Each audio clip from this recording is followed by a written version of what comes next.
19절까지 구약 537쪽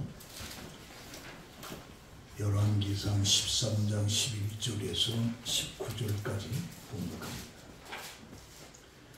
베델에 한 늙은 선지자가 살더니 그의 아들들이 와서 이날에 하나님의 사람이 베델에서 행한 모든 일을 그에게 말하고 또 그가 왕에게 드린 말씀도 그들이 그들의 아버지에게 말한지라. 그들의 아버지가 그들에게 이르되 그가 어느 길로 가더냐 하니 그의 아들들이 유다에서부터 온 하나님의 사람의 간 길을 보았습니다.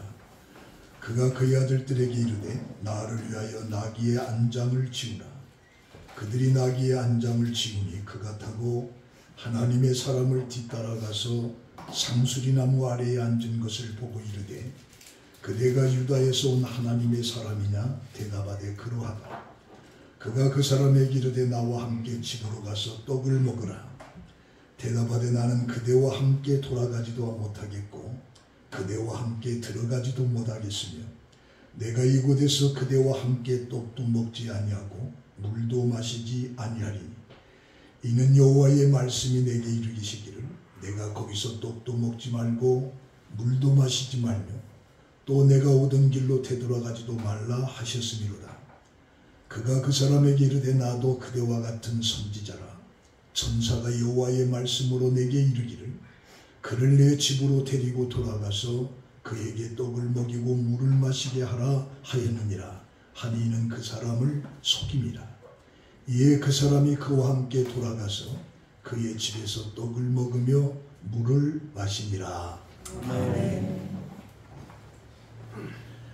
봉독한 말씀을 가지고 분별과 선택이라고 하는 내용으로 함께 은혜를 받습니다. 이 장경철 교수가 쓴 축복을 유통하는 삶이라고 하는 그런 예화가 하나 있는데 그 내용이 당신이 세상을 떠난 후에 하늘나라의 현관에서 신문을 받을 때가 있을 것입니다.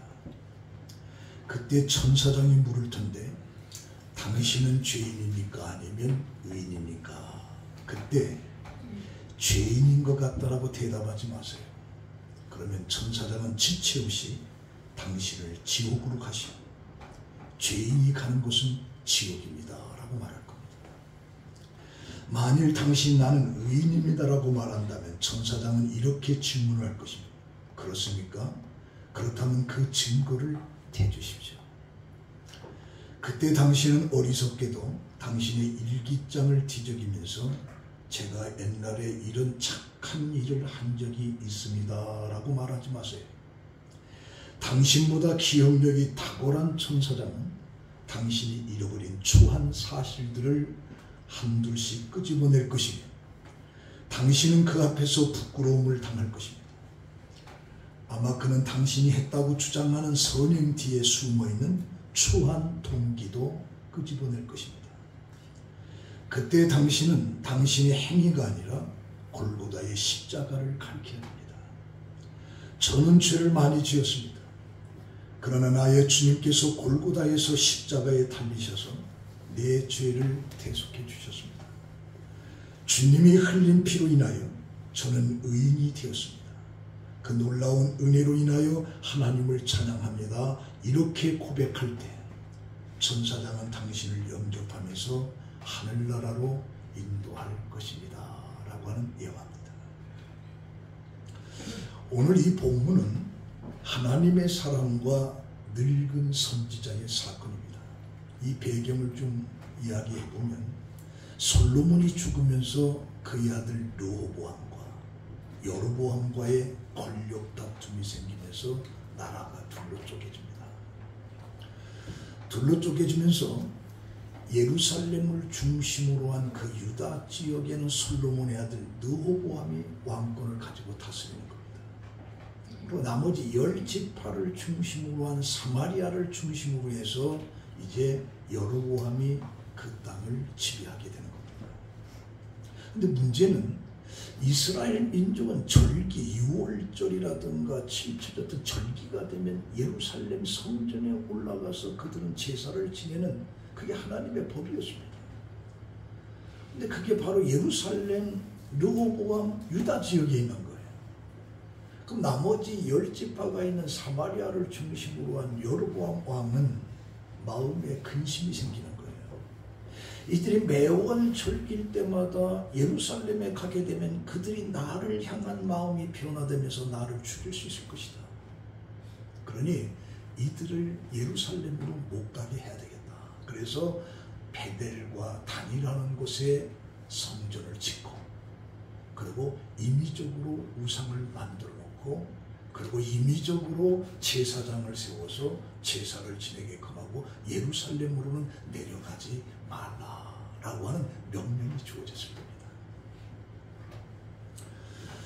그때 마침 여로보암이 베델 성전에서 제사를 지내고 있을 때에 하나님의 사람이 여로보암 제단을 쌓는 곳에 다다르게 되는 겁니다.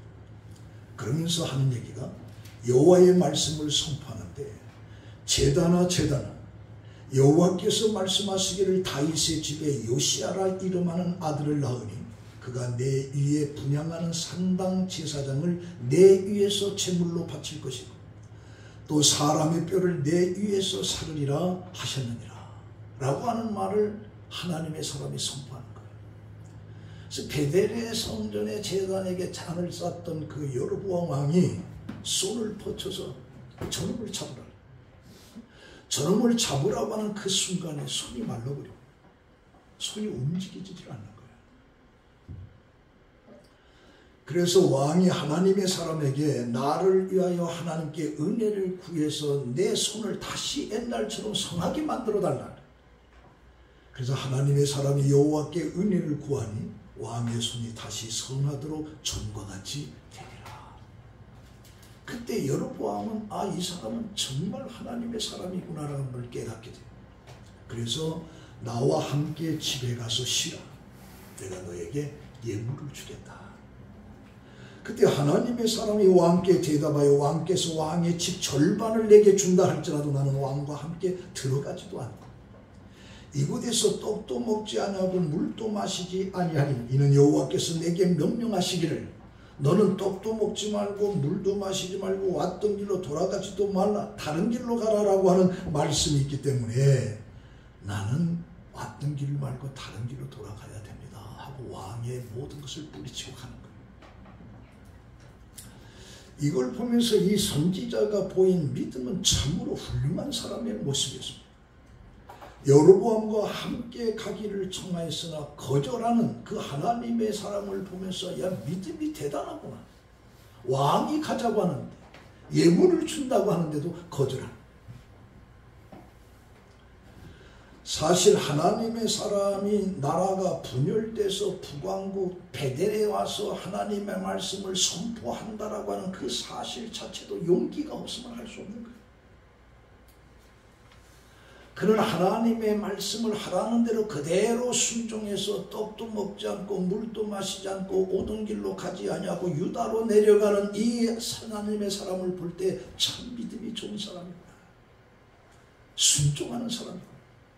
왕의 집에 절반을 준다고 해도 나는 거절하겠다라고 하는 그 믿음을 보여주는 이 하나님의 사람을 보는데 문제는 오늘 봉독한 11절이 나온 거죠. 베델에 한 늙은 선지자가 있는데 그의 아들들의 말을 듣고 하나님의 사람에 대해서 궁금한 겁니다. 그래서 유다로부터 온 하나님의 사람의 감기를 물어보고 나귀를 타고 하나님의 사람의 뒤를 따라서 쫓아가다 보니까 하나님의 사람이 상수리나무 밑에 앉아있는 겁니다. 당신이 유다에서 온 하나님의 사람이냐? 그러하다고 말하니까 나와 함께 집으로 가서 떡을 먹자. 그러자 그 하나님의 사람이 뭐라고 하느냐? 하나님이 내게 말하기를 나는 그대와 함께 가지도 말고 떡도 먹지 말고 물도 마시지 말고 가던 길을 가지 말라고 나에게 그렇게 말씀하셨다. 그러니까 그 늙은 선지자가 18절에 그가 그 사람에게 그러되 나도 그대와 같은 선지자라. 천사가 여호와의 말씀으로 내게 이르기를 그를 내 집으로 데리고 돌아가서 그에게 떡을 먹이고 물을 마시게 하라 했다. 이것은 그 사람을 속이는 거죠. 근데 이 하나님의 사람은 전혀 그것을 깨닫지 못하고 그 사람과 함께 돌아가서 그 집에서 떡을 먹고 물을 마시고, 그때의 늙은 선지자에게 하나님이 임하는 겁니다. 여호와의 말씀이 임하여 유다에서 온 하나님의 사람을 향하여 여호와의 말씀에 내가 여호와의 말씀을 어기고 내 하나님 여호와께서 내게 내리신 명령을 지키지 않냐고, 돌아와 여호와가 너더러 떡도 먹지 말고 물도 마시지 말라 하신 곳에서 떡을 먹고 물을 마셨으니 내 시체가 내 조상의 묘에 들어가지 못하리라 라고 하는 베델 늙은 선지자가 그렇게 이야기하는 거죠. 이걸 보면서 하나님이 원하시는 것은 우리에게 완전한 순종을 원하는 거예요. 지금도 하나님은 우리에게 요구하는 것이 100% 퍼펙트입니다. 완전히. 그래서 신명기 1장 36절에 보면 오직 여분네 아들 갈렙은 온전히 여호와를 순종하였은지 그는 그것을 볼 것이요 그가 밟은 땅을 내가 그와 그의 자손들에게 주리라. 여호수아 14장 9절에 그날에 모세가 맹세하여 가로되 내가 나의 하나님 여호와를 온전히 쫓았은즉 내 발로 밟은 땅을 영영히 너와 내 자손이 기업이 되리라 하였나이다. 온전히 따랐습니다. 90%를 따르고서 우리는 이 정도면 돼. 그건 우리 생각이에요. 하나님은 100%입니다. 그래서 역대하 25장 2절에 보면 아마샤가 여호와 보시기에 정직히 행하기는 하였으나 온전한 마음으로 행하지 아니했다라고 질책을 하는 거예요. 우리는 70%, 80%의 노력을 가지고 이 정도 하면 됐다라고 하는 어떤 착각 속에 살아가는데 하나님이 우리에게 요구하는 100%입니다.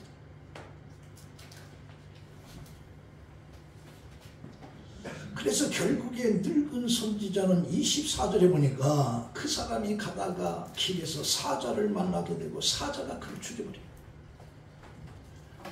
죽였는데 나귀도 그 곁에 서 있고 사자도 그냥 서 있는 거예요. 그 사람만 죽은 거예요. 그래서 26절에 그 사람을 길에서 데리고 돌아간 선지자가 듣고 말하되 이는 여호와의 말씀을 어긴 하나님의 사람이로다. 여호와께서 그에게 하신 말씀과 같이 여호와께서 그를 사자에게 넘기심에 사자가 그를 찢어 죽였도다. 여호와의 말씀을 어긴 하나님의 사람이다라고. 그런 하나님의 말씀을 어겼기 때문에 죽은 것이다. 그렇게 말해요. 여기서 유다에서 왔다는 하나님의 사람의 메시지가 정말 하나님께로부터 나왔는지를 시험한 거죠. 이 늙은 베델 선지자가.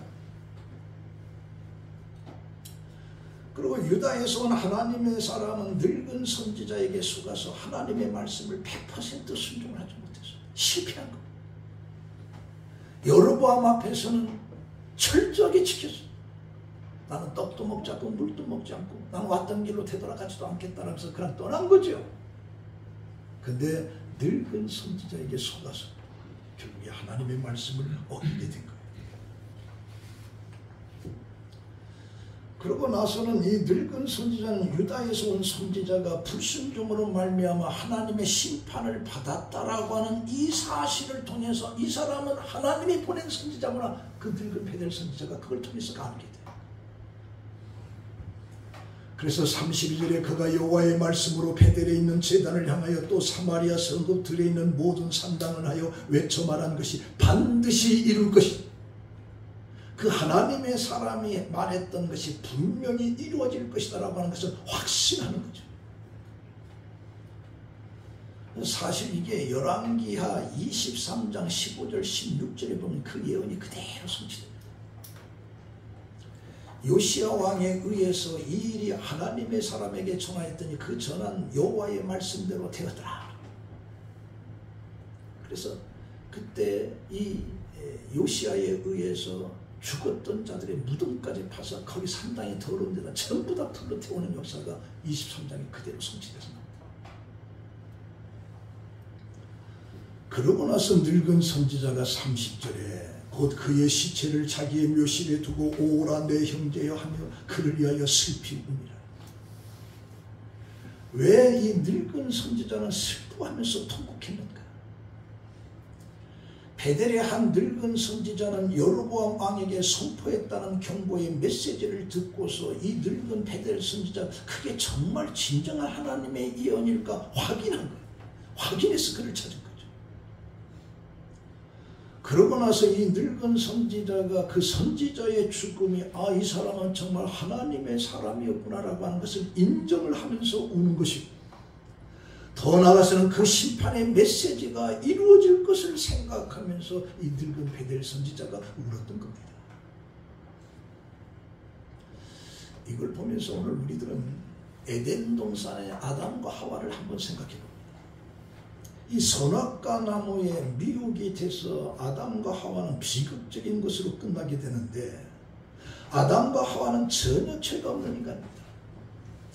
그럼에도 불구하고 사단의 미혹에 빠지게 되는데, 창세기 3장 1절에 보면 뱀이 여호와의 하나님이 지으신 들짐승 중에 가장 간교한 자다. 이 뱀이 하와를 찾아 여자에게 말하기를 하나님이 참으로 너희에게 동산 모든 나무의 열매를 먹지 말라 하시더냐.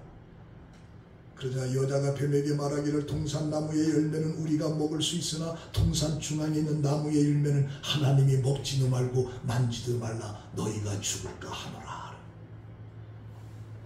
그때 뱀이 바로 여자에게 이르되 너희가 결코 죽지 아니할 거다. 그것만 먹으면 네가 눈이 밝아져서 하나님과 같이 될 것이다 라고 하는, 여기 여자가 나와.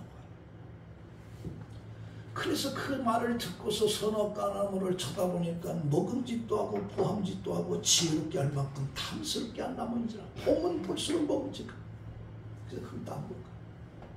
그리고 그 남편한테, 그래서 결국은 에덴 동산에서 추방을 당하는 비극이 시작이 됩니다. 이걸 보면서 믿음의 사람들은 분별의 중요성을 알아야 됩니다. 거짓과 참, 세상의 가치관과 영적인 가치관, 하나님을 기쁘게 할 것이냐 사람을 기쁘게 할 것이냐라고 하는 우리 분별을 해야 됩니다. 사도행전 4장 19절에 베드로와 요한이 대답하여 이르되 하나님 앞에서 너희 말을 듣는 것이 하나님의 말씀을 듣는 것보다 옳은가 판단하라.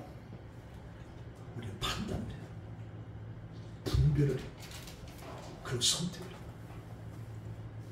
그럼 우리가 선택과 분별에 있어서 방해되는 것이 뭐냐? 욕심입니다. 우리 인간의 피는 전부 다 욕심에서부터 시작됩니다. 그래서 야고보서 욕심이 잉태한 적 죄를 낳고 죄가 장성한 적 사망을 낳느니라. 모든 것의 비극은 욕심에서부터 나옵니다. 이것을 우리로 하여금 분별할 수 있는, 그걸 하리게 만듭니다. 또 하나는 자기 집착입니다. 자기 중심으로 모든 것을 생각합니다. 너를 중심으로 생각하는 이 사회는 비극이 없습니다. 전부 다 나를 중심으로. 나를 중심.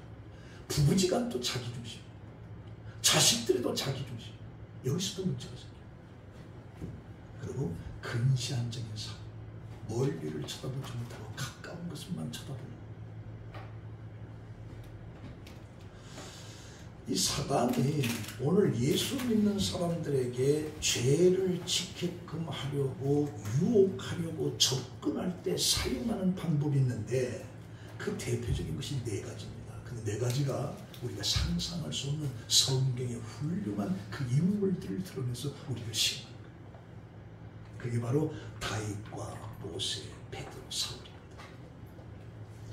사단은 다윗의 이미지를 우리에게 심어요.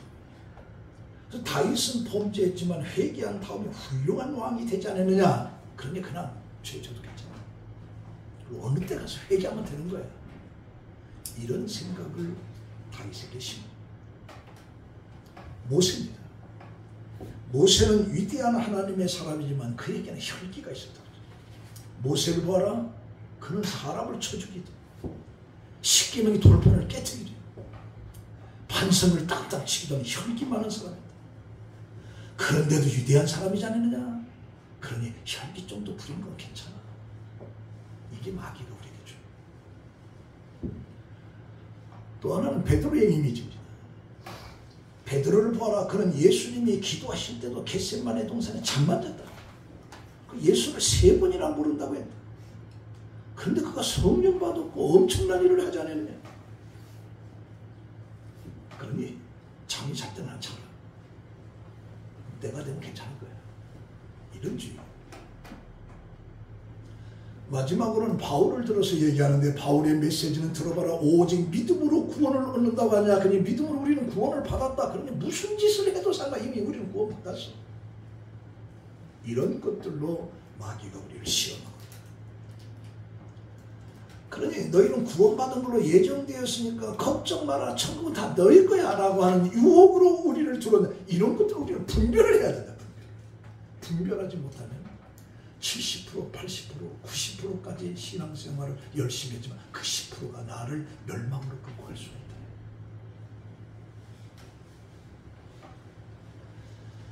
우리 마태복음 16장에 보면 예수님께서 예루살렘에 올라가실 때 제자들에게 내가 장로들과 대제사장들과 서기관들에게 많은 고난을 받고 죽임을 당하고 제3일에 살아나야 할 것이라 제자들에게 말합니다.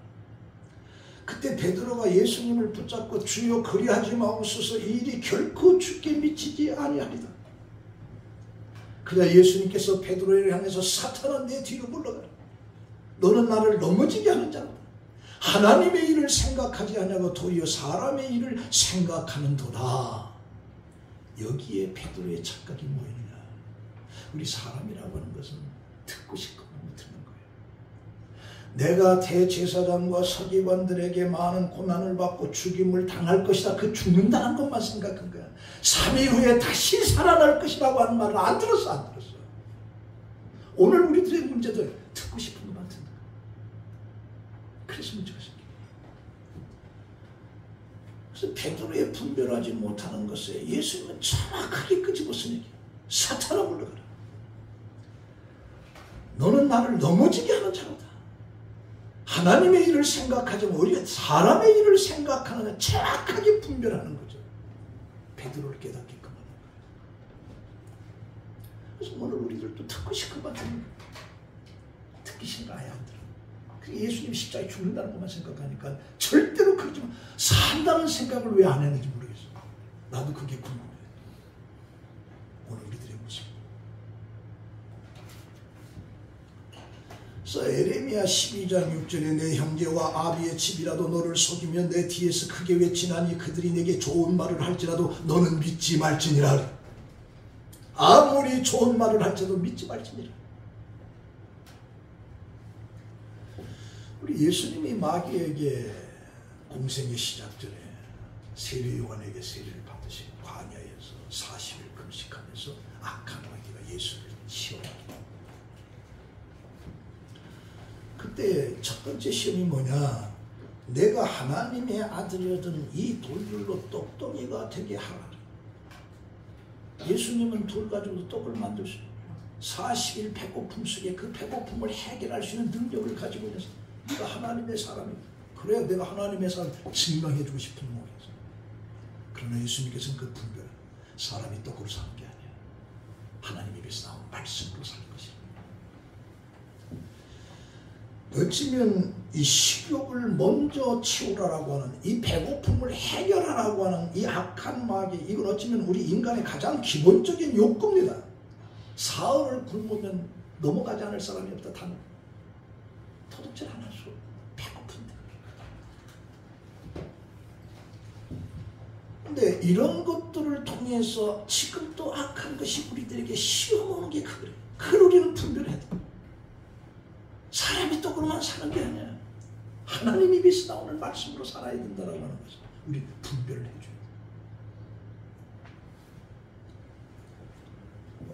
두 번째는 명예를 통한 시험인데 마귀가 예수를 거룩한 성으로 데려가다가 성전 꼭대기에서 네가 하나님의 아들이거든. 이거 뛰어내려라. 뛰어내려라.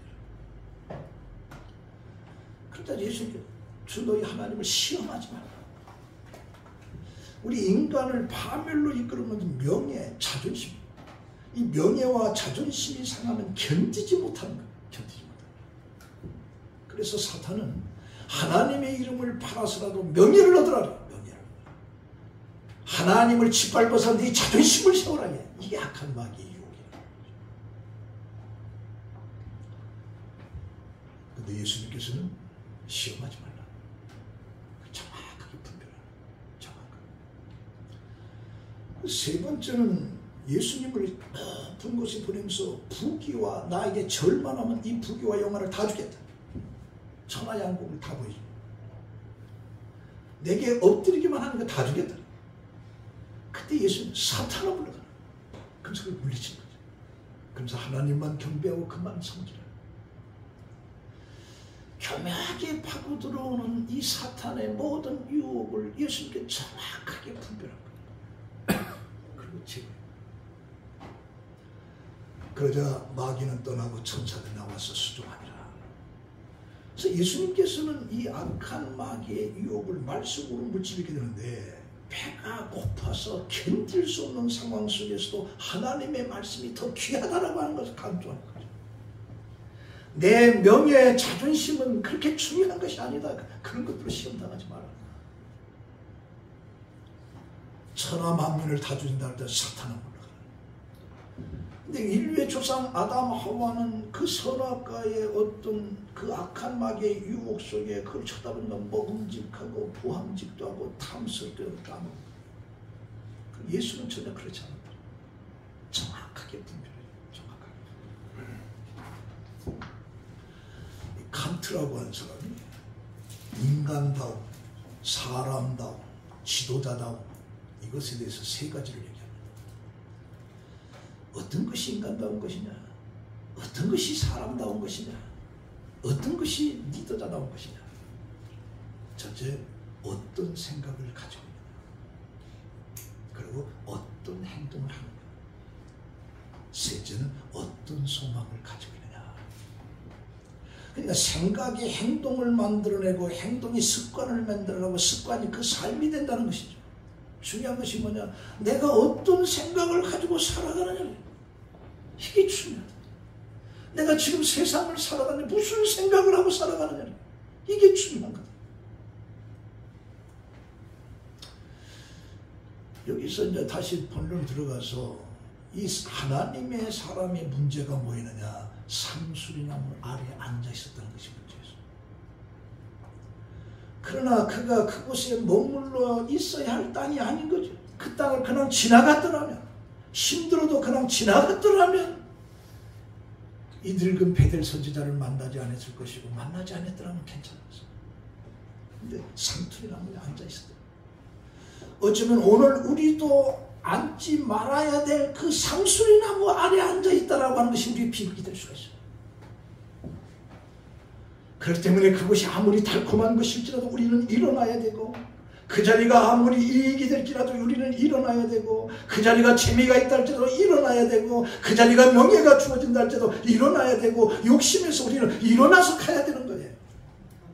같이 거기서 달라. 마귀는 하나님의 아들도 시험하던 영물입니다. 하나님이 쓰임받는 자들도 얼마든지 마귀들의 유혹을 받는 거죠. 그래서 모세도 다윗도 베드로도 유다도 그런 거죠. 그래서 예수님께서 마태복음 7장 21절에 나더러 주여 주여 하는 자마다 천국에 다 들어갈 것이 아니요 다만 하늘에 계신 내 아버지의 뜻대로 행하는 자라야 들어가니라. 주여 주여 한다고 다 들어가는 게 아니다. 그래서 사단은 항상 우리를 넘어지게 하기 위해서 기회를 노리고 있는 거죠. 그래서 베드로전서 5장 8절에 근신하라 깨어라 너희 대적 마귀가 우는 사자같이 두루다니며 삼킬 자를 찾나니 너희 믿음을 굳건하게 하여 그를 대적하라. 자, 그렇다면 이 사단의 공격을 우리가 막을 수 있고 이길 수 있는 방법이 뭐냐. 첫 번째가 깨어있는 겁니다. 항상 깨어있는 겁니다. 넘어지지 않고 승리한 사람들에게 찾을 수 있는 것은 항상 깨어있다는 것. 나는 너희를 위하여 기도하기를 쉬는 죄를 여호와 앞에 결단코 범하지 않겠다라고 하는 사무엘 선지자의 고백처럼 내가 기도로 깨어있을 때는 결코 우리는 사단의 유혹에서 벗어날 수 있고 정확한 분별을 할 수 있습니다. 신약의 바울도 디모데후서 4장 6절에 전제와 같이 내가 벌써 부어지고 나의 떠날 시각이 가까웠도다. 나는 선한 싸움을 싸우고 나의 달려갈 길을 마치고 믿음을 지켰으니 이제 후로는 나를 위하여 의의 면류관이 예비되었으므로. 나는 선한 싸움을 싸우고 달려갈 길을 나가야 돼. 그래서 예비된 면류관을 받겠다라고 하는 게 바울의 얘기입니다.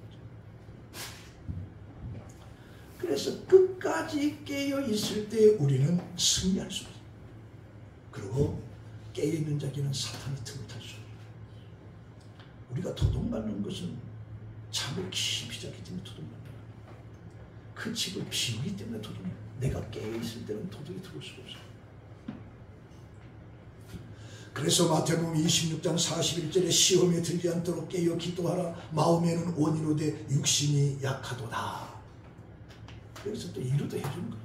깨어 있어라. 그런데 마음은 그렇게 했는데 육신이 약해서 사는구나. 예수님께서도 누가복음 22장 32절에 시몬아 시몬아 보라 사단이 밀가부로듯 하려고 너희를 요구하였으나 그러나 내가 너를 위하여 내 믿음이 떨어지지 않기를 기도하였느니 베드로가 넘어지지 않도록 예수님께서 기도했다는 게 느껴야 돼요. 고린도전서 10장 12절에 그런즉 선줄로 생각하는 자는 넘어질까 조심하라. 에베소서 4장 27절에 마귀로 틈을 타지 못하도록 하라. 두 번째는 뭐냐? 감사하는 삶입니다. 시험은 감사가 없는 사람들에게 찾아오는 거예요. 감사가 없을 때 마귀는 어김없이 우리에게 스며들어요.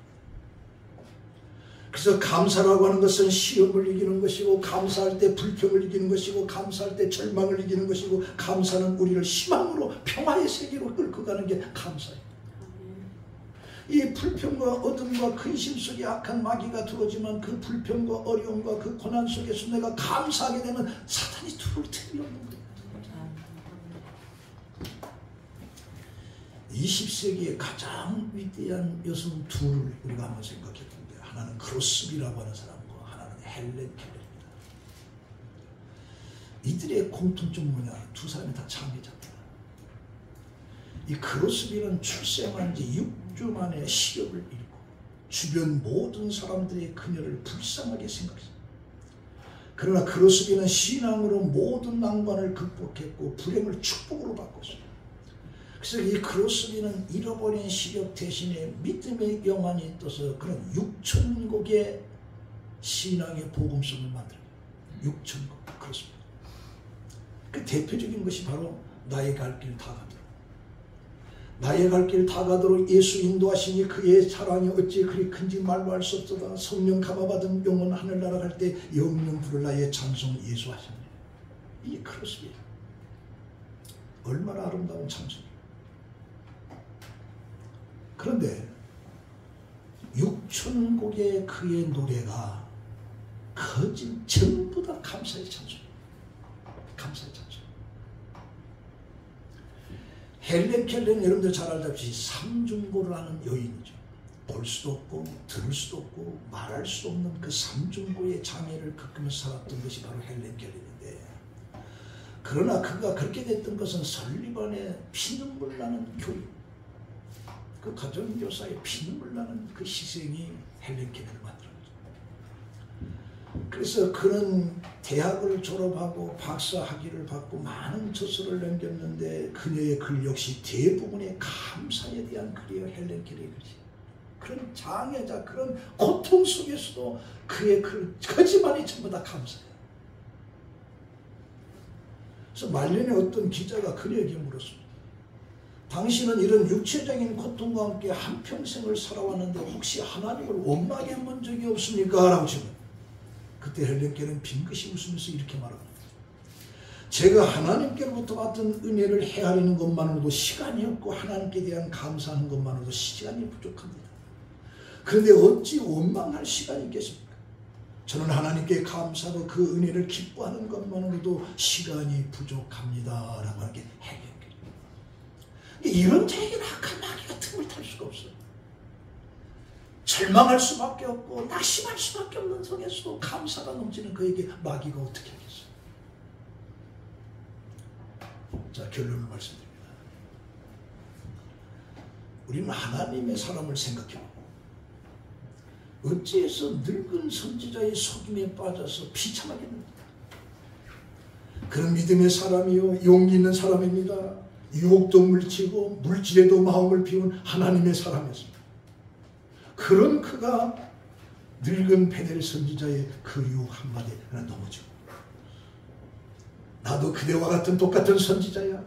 천사가 어젯밤에 나타나서 여호와의 말씀으로 내게 이르니 내 집에 데리고 와서 그에게 물을 먹이고 떡을 먹이라. 그 말이 하나 넘어지고,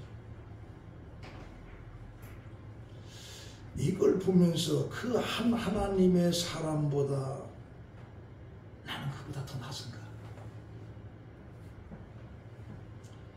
나는 그보다 믿음이 있는가?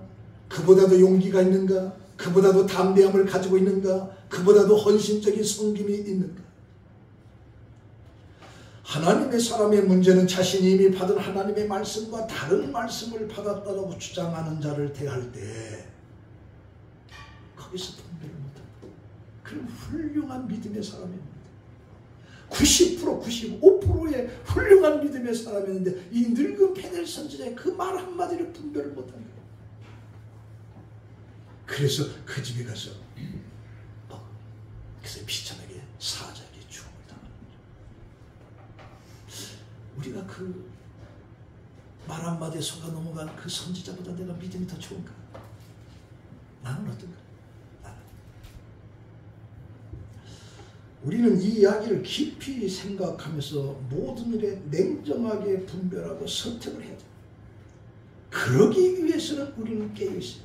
세상에서 우리는 깨어있어야 돼요. 과학과 의학이 발달되면서 하나님에 대한 어떤 살아계심의 존재를 시성시키는 이런 것 속에서 우리는 깨어있어야 돼요. 깨어있죠. 그리고 어떤 상황 속에서 감사가 됩니다. 정말 감사할 수 없는 상황에서 감사할 수 있어요. 그게 이기는 거예요.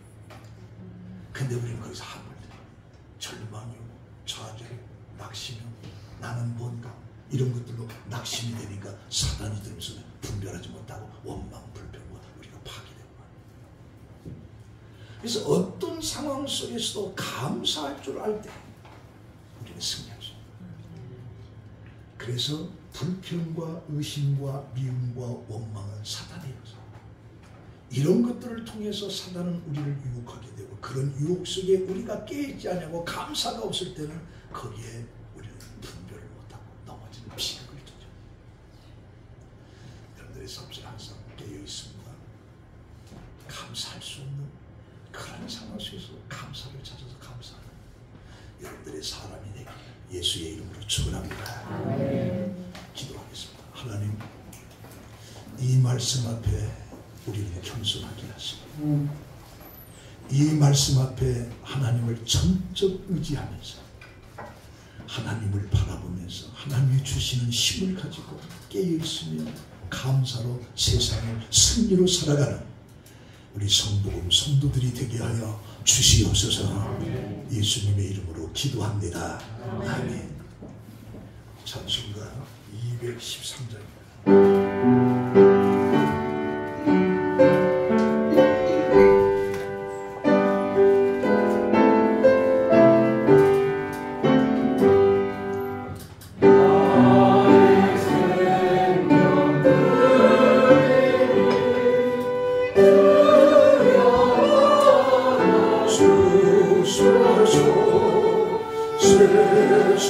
세상